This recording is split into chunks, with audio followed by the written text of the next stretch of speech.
Phylogenetic tree of eukaryotes is represented with a number of big assemblages of lineages, so-called macroclusters. We will start from the macrocluster Heteroconta, which are also called straminopiles. This group is very diverse and heterogeneous, and includes many lineages of photosynthetic and heterotrophic flagellates. Many photosynthetic representatives of the group are typical algae like diatoms or brown algae. Brown algae represent an independent multicellularity case. Many heterocons are fungi-like, for example, members of all mycota, which include Phytophthora, responsible for Great Irish Famine, or Labyrinthula, which is characterized by unique network colonial organization. The word straminopiles literally mean straw harers, but it refers not to the actual hair, but to mastigonams covering the flagella of representatives of this group. All the flagellates and flagellated stages of algal and fungi-like representatives have this distinctive feature of tripartite mastigonams. The next cluster, the alveolates, and its name stands for the vesicles. The alveoli are the vesicles, and for example, you can remember that it is also the name for the vesicles in the human lungs. All alveolates have membranous vesicles underlying the cell surface, the cell membrane. The first group of alveolates, the dinoflagellates, are heterotrophic or photosynthetic flagellates, and the cellulose plates lie in the alveoli and give an impression of the turtle shell, but in fact these are intracellular structures. Dinoflagellates are also very important as photosynthetic symbionts of different marine invertebrates, especially corals and actinians. They are also known to be responsible for luminescence of the seawater. Apicomplexans have very flattened alveoli and include mostly parasitic organisms, including the Plasmodium, malaria causative agent. Finally, the third group of alveolates, well known to all, and these are the ciliates, including famous Paramecium. In ciliates, the alveoli are included in a very complex system of the alveolar pellicle, along with the basal bodies of the cilii and their derivatives. Their feature make them one of the most morphologically complex protists known.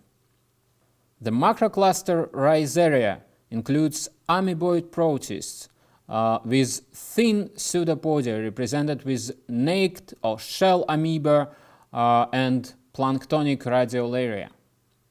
The remnants of the hard skeletons of foraminifers and radiolarians play an important role in the geological processes and provide a very detailed fossil record. Archaeplastida is a group containing only photosynthetic lineages, including red and green algae as well as green plants. The name refers to the primary origin of the plastid in those organisms.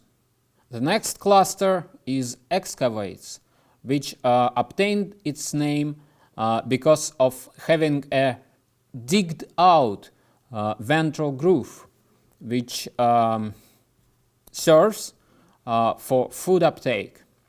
Most of them are flagellates, and they use their flagellum to stir up the sediments around them and to collect the food objects, especially bacteria, in their ventral groove. So, these are often sediments in habitats, and often live in anaerobic environments. This provided them with an opportunity to live not only in anaerobic sediments but also inside of other organisms.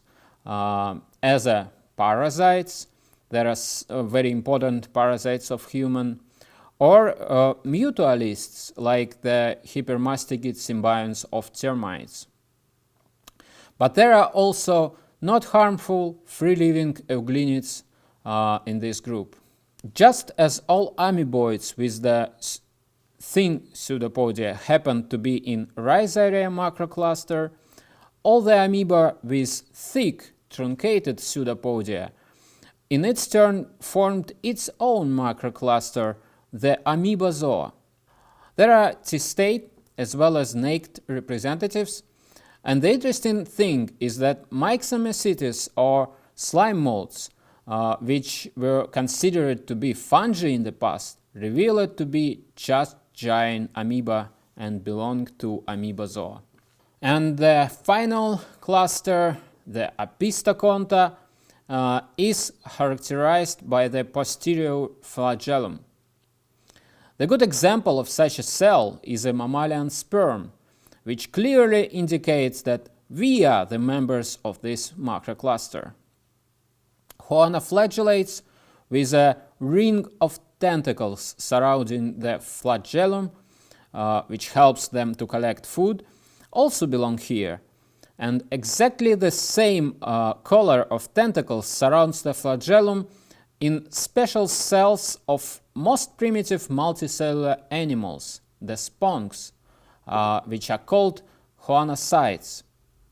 In fact, the choanoflagellates looks exactly like living choanocyte, which makes sense because the choanoflagellates are the sister group of multicellular animals on the phylogenetic reconstructions.